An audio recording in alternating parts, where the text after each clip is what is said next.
और एक बड़ी खबर आपको बताते हैं, जन्माष्टमी पर शिवपाल का अखिलेश पर निशाना देखने को मिला है। शिवपाल ने ट्वीट करके तंज कसा है, जब भी कोई कंस अपने पिता से छल करता है, पद से हटाकर अनाधिकृत आधिपत्य स्थापित करता है, तो धर्म की रक्षा के लिए श्री कृष्ण अवतार लेते हैं, अपने योग माया से अत्याचारियों को दंड देते हैं। एक तरीके से तंज कसा है शिवपाल यादव ने। अखिलेश यादव पर यह तंज है सीधे तौर पर। हाल के दिनों में फिर से जुबानी जंग बढ़ी है और इन सब के बीच आज कृष्ण जन्माष्टमी के मौके पर शिवपाल यादव ने अखिलेश यादव पर निशाना साधा है। शिवपाल ने ट्वीट करके बहुत ही गंभीर तंज कसा है, जब भी कोई कंस अपने पिता से छल करता है। अपने पिता का जिक्र यहां पर किया है उन्होंने, अखिलेश यादव का जिक्र साफ तौर पर, पद से हटाकर अनाधिकृत तौर पर उस पर कब्जा करता है, तो धर्म की रक्षा के लिए श्री कृष्ण अवतार लेते हैं, अपने योग माया से अत्याचारियों को दंड देते हैं। ये सीधे तौर पर उन्होंने तंज कसा है। विवेक तिवारी हमारे सहयोगी लखनऊ से जुड़ रहे हैं इस खबर पर।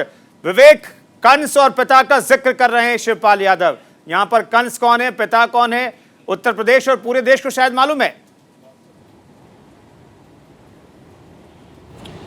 बिल्कुल, और ये इसमें कोई शको शुबह नहीं है कि शिवपाल यादव ने अखिलेश यादव को ही टारगेट करते हुए ये चिट्ठी लिखी और एक तरह से हम कहें तो कंस से उनकी तुलना भी की है। जिस तरह कंस ने द्वापर में अपने पिता राजा उग्रसेन को हटा करके शासन हासिल किया था मथुरा का, वही बात इन्होंने कही है और अखिलेश यादव के संबंध में उसको कहने की कोशिश की है और अपने आप को ये बताया है कि जो हमारी पार्टी है वो ईश्वर के द्वारा रची गई पार्टी है और हम लोग मिल करके अखिलेश यादव के वगैरह वगैरह जो कुछ भी इस चिट्ठी में कहा गया है। तो तलखी तो दोनों चाचा भतीजा में थे ही, लेकिन इस तरह की बातें कि कंस से तुलना कर देना ये बड़ी चौंकाने वाली बात है। आज यदुवंशियों के लिए बहुत महत्वपूर्ण दिन होता है जन्माष्टमी का, और ख़ास तौर से इस समुदाय में बहुत जोशो खरोश होता है और ऐसे मौके पर जिस तरह की चिट्ठी जारी की है शिवपाल यादव ने और अखिलेश को जिस तरह से टारगेट किया वो सुर्खियों में है इस वक्त।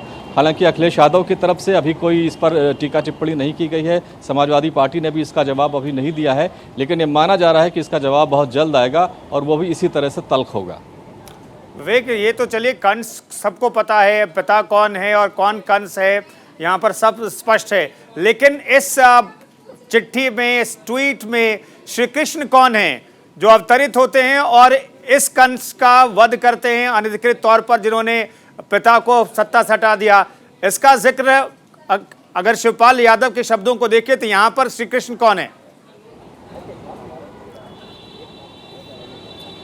देखिए, चिट्ठी में जो आखिरी के 2 लाइन है वो अगर आप पढ़ेंगे तो उससे समझ में आ जाएगा कि वो श्री कृष्ण किसको कह रहे हैं। वो खुद को और अपनी पार्टी को श्री कृष्ण और पांडवों के दर्जे में रख रहे हैं कि किस तरह से श्री कृष्ण ने कंस का वध किया था और वो काम ईश्वर ने प्रगतिशील समाजवादी पार्टी को दिया। कुछ जो कहना चाहते हैं उसका अर्थ यही है, जो भाषा इन्होंने इस्तेमाल की वो थोड़ी सी दूसरी है, लेकिन जो सवाल आपका है कि कृष्ण और किसको कहने का प्रयास किया है शिवपाल यादव ने, तो वो खुद को और अपनी पार्टी को कहा है।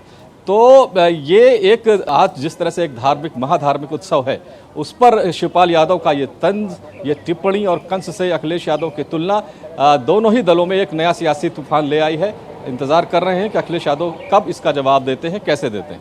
बिल्कुल, शुक्रिया विवेक जी इस खबर पर जानकारी देने के लिए आपका। तो शिवपाल यादव का ये तंज चिट्ठी जिसमें कंस से तुलना की गई है अखिलेश यादव की,